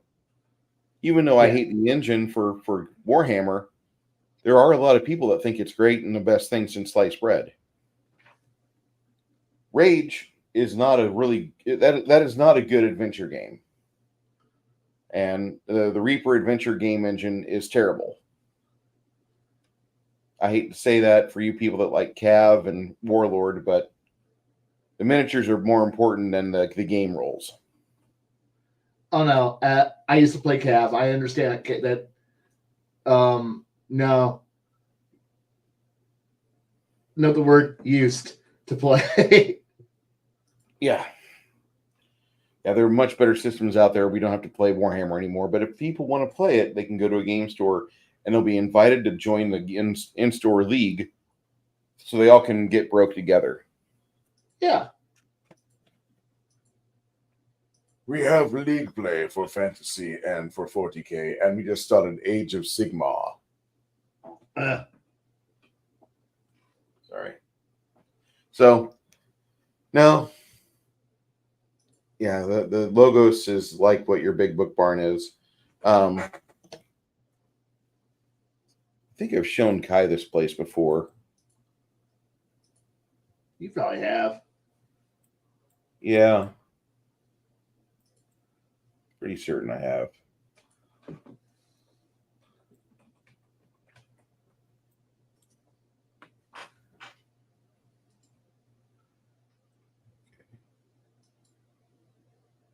Yeah, I've been wanting to go there for a while. The old book barn? Yep. Yeah, it's crazy good.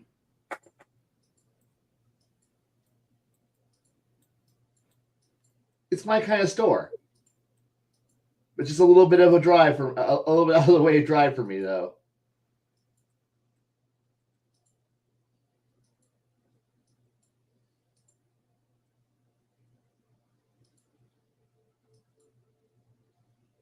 So holy cow, they really planted a lot of trees there, but let's share this real quick. So this is at Route 51 in Decatur, Illinois. The old book barn is right here. It's this ginormous green building.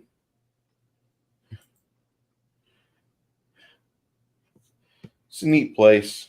250,000 books in it. There used to be a horror writer that was authentically going through Decatur's old ghost legends, which there's a lot of. Haunted Decatur was a book series. There was 4 volumes of it. One was just on Greenwood Cemetery because of all the ghost encounters there. Most of those were with Confederate and Union soldiers that were dumped off when the trains would stop in Decatur. They would just unload the dead bodies and haul them up the hill. But this is the place I always talk about because it was a interesting place to go to. I mean, they have their own book room for warfare and history. Well, I know where I'm going to blow my money at. I'm sorry. I'm not trying to help you go broke, man. Too late. Too Yeah. late. You and Carmen win like, $30,000 the bingo night, and this is where your family truckster is going to end up the next day.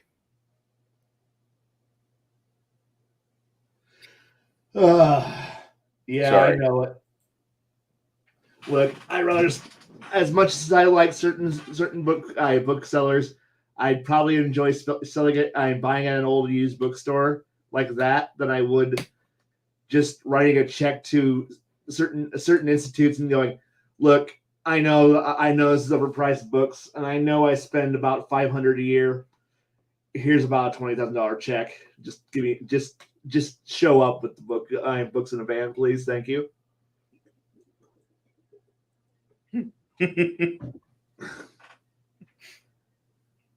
I know I'm terrible, and I know that's how I know it's how I am. I would just be like, I'm going to have a research library to rival God. Thank you.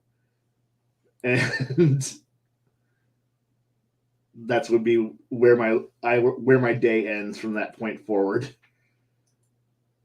And she would love it because I saw there was used DVD movies, so we'd walk out with a massive pile of those too.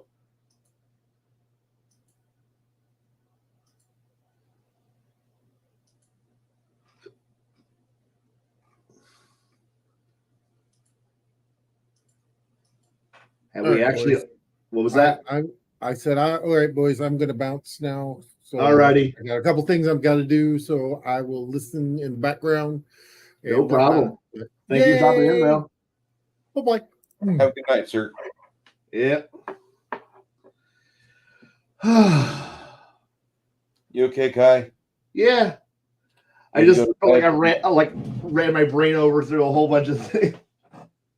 You need to get going so you can like recharge, because you sound like you, when we first got together tonight, like I wasn't getting the Kai that I thought was around. I thought like I met like Kai that had been here for 20 years longer than I had, and he's like, I'm not wanting to do much. It's not, well, kind of yes, but kind of no. But the thing here is that I'm running into this point where I want to do a lot of crap, a lot of fun stuff, a lot of weird stuff. And it's just like, I don't know. It's just kind of this point of going, I have all these like cool ideas, but no way to really do them. And I've been like trying to go to the places where I thought I used to, enjoy having all my stuff, and then going, no,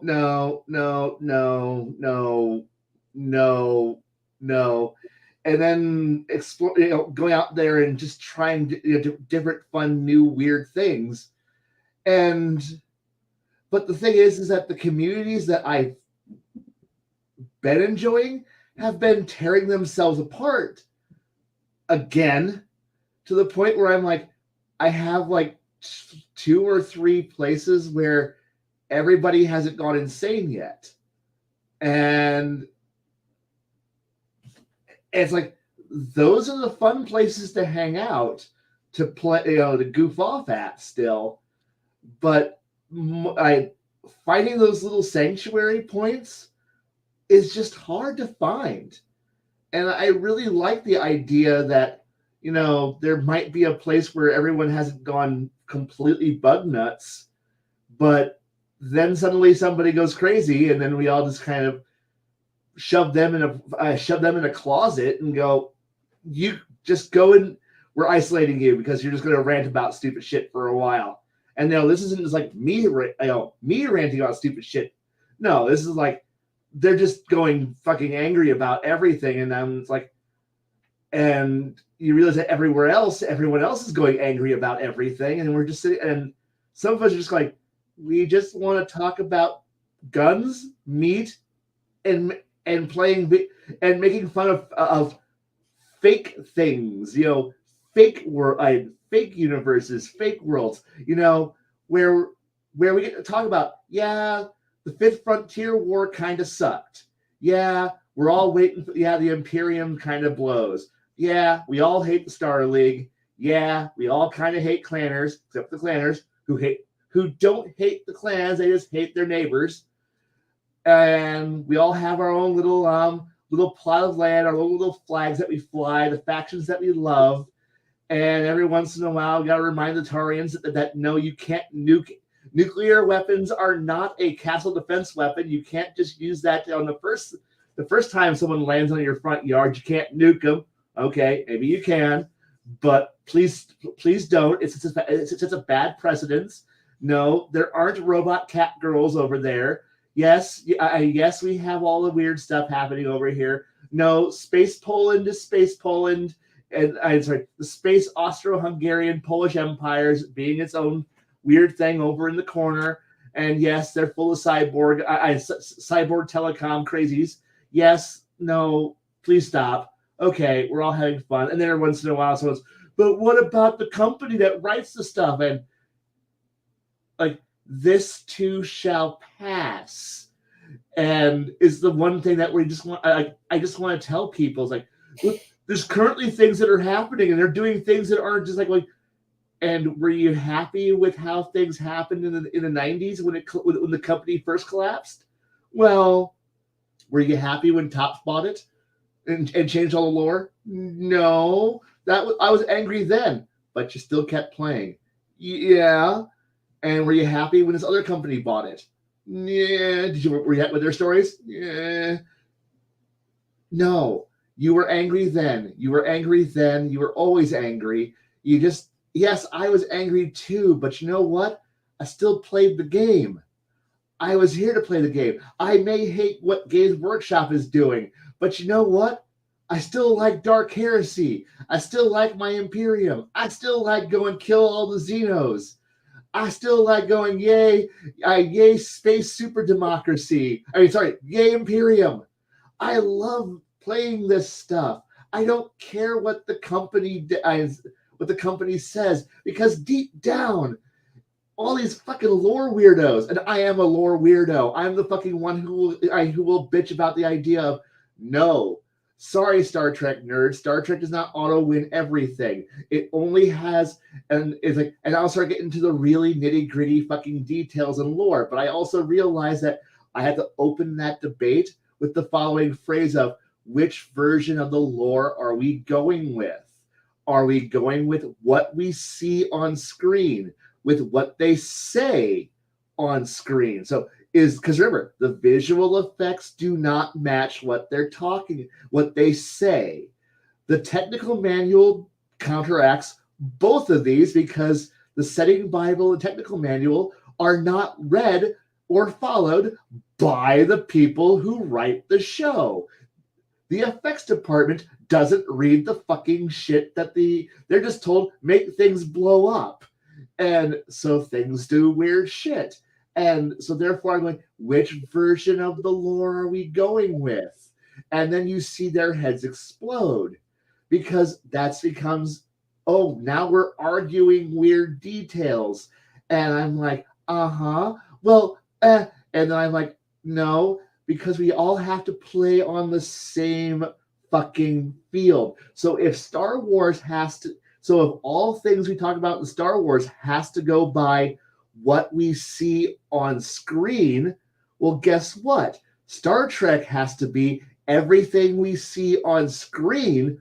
The visual effects matter, not what the bullshit writers wrote one episode that is counteracted by something else that's said 2 seasons later that counteracts what happened. So there's no fucking canon that actually functions.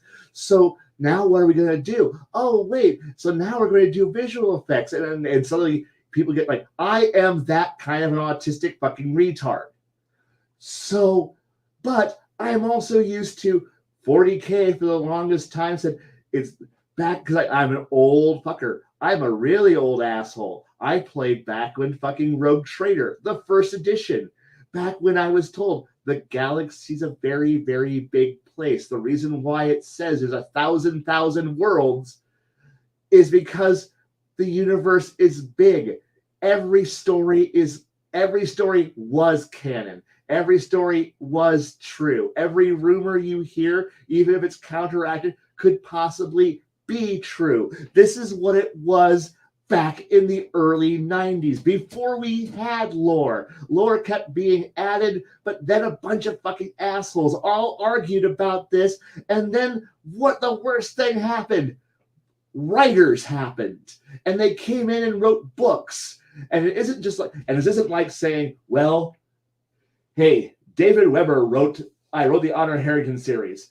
He was a single writer who wrote his book. The story is his story. The lore is his. If he says that this is what you require to be a knighted landed noble of a noble, that's what you have to be. But unfortunately, Games Workshop is a bunch of hack writers who hire idiots to write their books. Some of them are fantastic. Some of them are amazing. Some of them are so far up their own ass that they can see daylight through their mouths. Some of them are phenomenal. Some of them are just trash. But they're all considered canon, and they contradict each other. We're just wrapping up the most horrible book series in the world. I love them. I've only read some of them, but it's been going on for fucking ever. It's the Horus Heresy series, and it's finally, maybe, possibly wrapping up soon. Maybe. It's only been a gazillion fucking books written by a gazillion fucking authors, and half of them didn't read what anyone else wrote. So shit happens, and then suddenly, if it was written by this guy, so-and-so's a genius. If it's written by this guy, so-and-so's a retard. If it was written by this person, so-and-so's just okay. And suddenly you're sitting here going, wait, which one's the actual proper, accurate portrayal of this character? Well, they all are accurate. And now suddenly we have G-Dub deciding to fuck all the lore over and doing stupid things. And suddenly every autistic raptor screech you've ever heard is happening. And now I'm just sitting here going, shut the fuck up. And then I get to hear a bunch of the blue-haired retards autistically screeching like they somehow won something by having this happen. And I want to tell them, shut the fuck up. You're ruining everything. All of you are ruining everything for everyone. No one's allowed to have fun. No one's enjoying this thing. But that's okay because you all have to have your own little pissing match over things. Can we just go back to playing our fucking games? I don't care about if you're a faggot. I don't care if you're a goddamn crippled motherfucker on a magical levitating wheelchair. I don't give a crap about virtue signaling. I don't give a about being a bunch of fucking edgelords. It's just simply, can we go back to playing the goddamn game? Do what you want. Well, but the company says, how many of us fucking listen to the goddamn companies? Corporate says corporate don't fucking control shit. Does corporate pay you? No, corporate don't pay you. And is there a corporate guy who is there a corporate thought police officer commissar who sits at your table and fucking checks you out checks to make sure your game is right? No, unless you're one of those tournament people. But guess what? Most of us don't. And in fact, I'm in the point now where I'm so tired of this shit where I'm actually kind of going, I'm so tired of this having to play nice pussyfoot shit around. And I'm trying to find people who are just as much as twisted and dark as I am, who are as much debased and debauchery and who are into debasing and debauchery and complete and total depravity, because I'm tired of fucking playing nice. I want to have fun. I want to make jokes. I want to just do stupid shit. If I want to have a guy who decides to fuck guys, cool. If I want to have someone else, cool. And I'm tired of these fucking gatekeeping motherfuckers who are just like, you gotta play this, you gotta play that, you gotta play close to yourself. And no, we're supposed to be playing our fucking characters. We're supposed to be having fun. Be someone different. So yeah. if I roll it, because I'm sorry, I used to have this wonderful thing where at character creation, I would roll a die, evens male, odds female. And that's how I determined gender of character. And then they would play a good character based off of that. That is the determiner. Wow. And suddenly they're like, no, you can't play. You're a guy, so you can only play guy characters. Fuck you. Fuck you. I just find it uncomfortable and I don't give a shit. Then I'm going to go find a new table. I'm going to go find people who are open-minded enough to be able to play whatever the fuck you feel like playing. I want to just I want to randomly generate a character, play a character, have a character, enjoy the character, have some fun. If I want, I want to play a scumbag. I want to play a police officer. I want to play whatever the fuck I want. I want to play goddamn whatever the fuck I feel like and not have some guy go, you make me uncomfortable. I don't give a fuck. I, unlike you, can put up with whatever the fuck you feel like. And trust me, GMs, if you want to do whatever the fuck you want to me, I don't give a shit. I'll roll with the punches. I will have fun. If you drop it, and if you drop a space cruiser on my head, well, at least make it fun or interesting. And I'll be like, oh, cool, new character time. And I'll make a new character. I'll feel bad for a bit. If I feel like it was an unfair death, I might go, that was kind of bullshit. But, if it felt right at the time, it felt like at the moment, cool. Yeah, hit my character with a goddamn disintegration ray and go, poof. Well, that's what the bad guy would have done. Like, okay, bad guy would have done it. Now, if I'm just walking down the street having a nice little time and then suddenly I'm just out of the blue disintegrated, I would probably be a little bit pissy. Like, why? What? Okay, that was dumb and arbitrary. But if it's part of the game, cool. That was a cool end or a cool story and we'll find something out. But I'm so tired of like most of the groups that I don't want to say I've been trying to join, but like investigate, try to feel out and try to go, hey, are you people cool? And then go, okay, you're not cool. And then move on. But slowly but surely, I'm rebuilding that group of weirdos that are just weirdos who are like, yeah, we're a bunch of nerds who do stupid shit. And then I'm like, yeah, I play Factorio. And somebody out of the blue, one person goes, wait, you actually play that game? I'm moderately okay with it. I'm not a master at it. And I'm like, explain me how to do shit. And I'm like, all right, we'll play a nice round safe game of this and we'll have fun. And then have that person go, oh wow, and we're thinking about other stupid shit, and we're just we're talking about like how to build cities, and like we're more focused on, hey, what's your strategy on making a good city in City Skylines 1? Hey, how do you build your rail networks and transport Fever 2? Or how do you build your spaceship in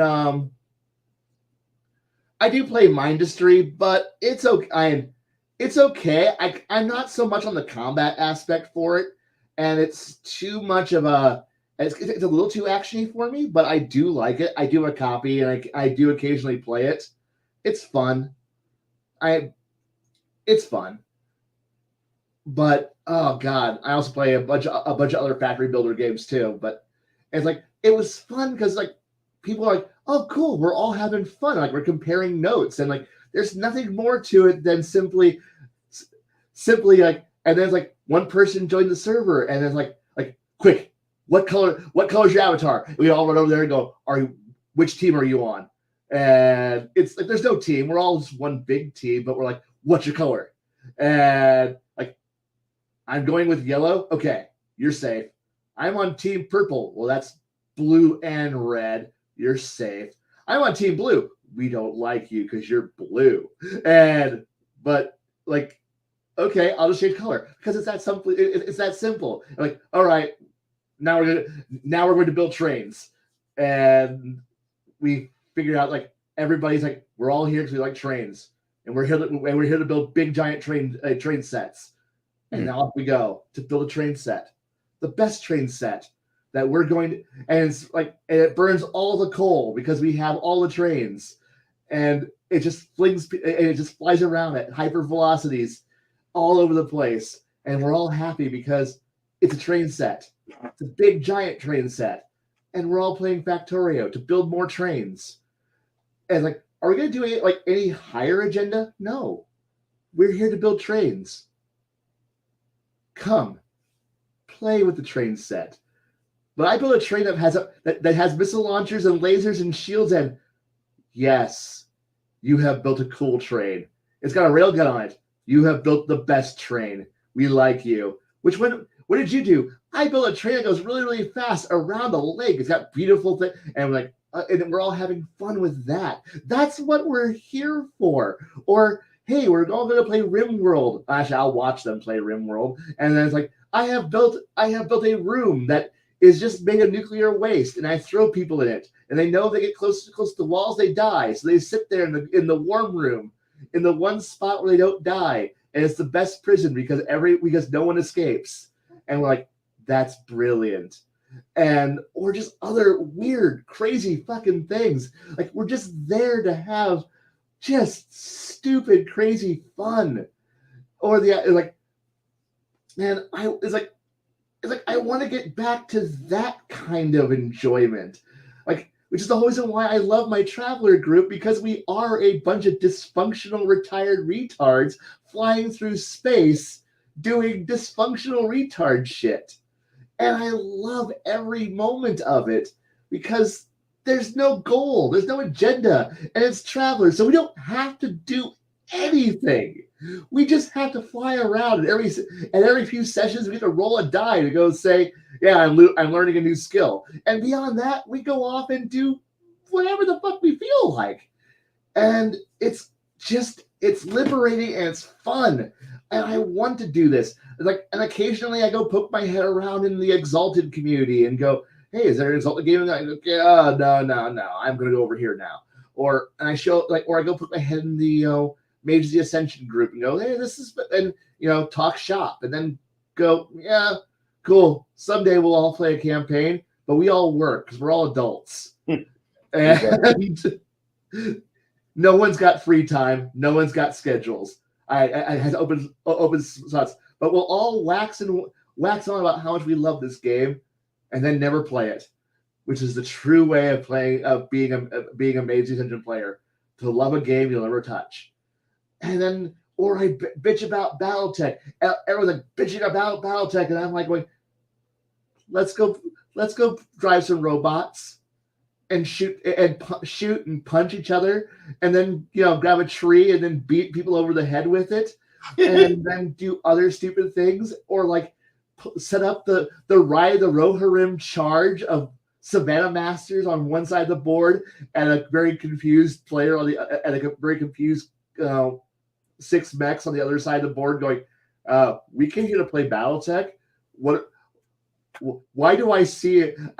Why do I see that a NASCAR race about ready to start on the other end of the board, and then you just see an Orion, a Cyclops with a black and white checkered flag, getting ready to be like, and getting ready to launch the 85 Savannah Masters that are all revving their engines like they're fucking NASCAR racers, like we're ready to go, rum rum rum rum, boop, go, and then watch the horde fly across the board, and you're like, this is going to be the best bumper car robot rally hovercraft wreck event we're going to ever fucking see, as you watch people flip out, take turns to, because they're all hovercrafts, so you gotta make piloting checks, and nobody puts a good pilot in a goddamn Savannah Master, so of course they're all flying down there and making bad turns and fucking flipping, hitting trees and shit and exploding, and everyone's like this is the best, dumbest day ever.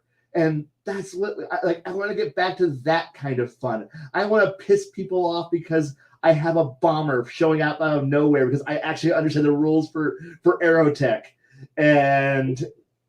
or I want to also say I understand the rules for aerotech and then shoot down that bomber because they're like, well, I too want to use spiders. You made a mistake, and now watches it push an airplane turn into a lawn dart. Wait, that can happen? That can happen. oh, strafing's hard, strafing's deadly and dangerous. I go, and that's why the Air Force doesn't do it anymore. Well, the A-10 is its own fucking beast, and it's as much a danger to you as it is the enemy. So, are you ready to play more? I'm ready to play me some more BattleTech. Yeah. Now let's go learn some new rules, so that way you can become a better player. So that way we can waste more time doing nothing right. I'm ready to play this game. I am too. Good player. Let's go do some more gaming. This is what I want. This is what I want to play. I want to argue about dumb shit. I want to yell at someone for being a bad crane or a bad lion. I don't want to argue with someone over being a bad American. Or if they are a bad American, it better be Twilight 2000, where I'm going to be like, did you side with the Cubans when they invaded Texas through Mexico? You are a traitor. That's the kind of bad American I want to deal with. It's like, oh, you sided with the Russian airborne when they invaded into Montana. Bad. You are you part of the Lone Star Republic, or are you back in the Federalists who are around that part? Oh, we haven't reunified yet. That's the kind of fucking weirdness. Like, but nothing works. I know, because this is Twilight 2000. The country was nuked. It's retarded. Everything's on fire. Congratulations. Nothing. It's beautiful. Now get in that goddamn stolen BMP-2 and go drive over there and run over the McDonald's. Okay? Got it. Let's go. This is the level of dumb that I'm used to and want to play. This is like I want to have a bunch of players going, we are on the last aircraft carrier afloat. Nothing works. The planes don't have fuel. We pushed most of them off, and we're now a floating tent city that just kind of rolls around every once in a while. We show up somewhere and scare somebody. This is beautiful. And watch the retardation, stupidity, and fun of a bunch of players given way too much equipment and no oversight, and then have them go do stupid shit until they run out of fuel, and just have it be fun. I want to do something stupid. If I want to do something serious, I can go run wherever the fuck I want, and it will be ultimately fun. I want to play Government Overreach Simulator, also known as Delta Green, where you're actually playing the U.S. government trying to, hide the fact that everything's going wrong. It's like the X-Files in reverse. It's like, no, we don't want we don't want Americans to know about the fact that Cthulhu's urine's in the water supply. Please do not. No, it's lead in the water. Yes. Flint, Michigan is shut down because of the fact that there's lead. Yes, start pumping in bottles. But don't we want to tell them about the fact there's a terrask under the city and it's bleeding into its blood is bleeding into the water and causing mutations? And no, we're not going to talk about that. We're never going to talk about that shit. Shush! But I'm going to go whistleblow and shoot him. Blam, blam, blam, blam, blam. No fucking whistleblowers. And everyone else, it's obviously a conspiracy by the government to be able to, manipulate our ability to vote for something. And we're like, yes, that is exactly what it is. It is exactly as mundane as you think it is. It is a political power grab. It is not the powers of, the great deep ones who are trying to manipulate and overthrow human civilization. No, please. It's okay. But is it this? Yes. It's completely that. It is completely as mundane as it is. Yes, it's the World Economic Forum. It is completely all of that. It is definitely not space aliens. Wait, what? You didn't hear that, did you? No, you didn't hear that. I want to play it like that. I want to play the idea that you're a bunch of people who are sitting here going, we need to save the world. From what? From itself. You mean like overthrowing? No. Humans are great. We love humans. Just all the bad things. Not those humans over there. What? Not those humans over there. Because they're not humans. What are they? They're skinwalkers. You mean what? No. They're fish people who are looking like humans. But can't we just go and fight them? No. Well, yes, we're going to. I mean, we're going to do it quietly. We have our ultra evil high-tech stealth black helicopter that's over there, but we can't fly it in the daytime. What? Because too many people will fucking photograph it. But everyone already says it's black helicopters, and yes, they think there is, but then they're right, but they're wrong. But here's the pamphlet. Read the pamphlet. Now you're onboarded. Now realize that you're fucked. We're fucked. The entire human race is fucked. The world is fucked, and we're here to buy time. For what? I don't know. I don't know what we're actually fighting for. I don't know what we're actually doing. We're just buying time. What? Till what? Till we can get off the planet. Oh, so that's what we're doing? Yeah, I don't know. Maybe. Is that what our goal is? I don't know. I'm middle management. I'm literally, like my paycheck is signed by the CIA. I don't have any idea what's going on anywhere else, but I just know that we need to go bomb the West Coast tomorrow. Why? Because there's an Atlantean invasion. Aren't the Atlanteans in the Atlantic? No. Silly you. The Atlanteans moved to the Pacific because they like the warmer waters and the vaster oceans. They moved there after in the 40s. Wait, what? Shh, didn't you pamphlet? And to have that kind of level of stupid in my game. That's the kind of level of dumb I want to have again. But we can't do that. We just can't. It's like I don't know. I don't know, but it's like that's like I just want to have just silly fun, like silly, but like we all know it's tongue in cheek, or maybe it's not, maybe it is, but we're all just going to have fun doing it. I like that idea. I think it's a good place for us to wrap up for the night. Okay. There's more things to talk about. We can do that next week when I'm not fucking waxed. Or 2 weeks from now when I'm not waxed to hell, which I'm feeling rather fatigued. I'm sorry. Oh, you're good, man. I just don't want to fall asleep on stream again. No problem. For everybody over here at the Apartment of Solitude and Mr. Kai, we appreciate you guys watching us tonight. I didn't even paint a figure. I was waxed that hard. So we will be back tomorrow. We have 2 episodes of B5. Then we're going to go watch Best Little Whorehouse in Texas. I believe that's what it is. Dolly Parton and Burt Reynolds. Good movie. I hope so. Hope to see you all there. My name is Bruce. Take care, everybody. Good night, all.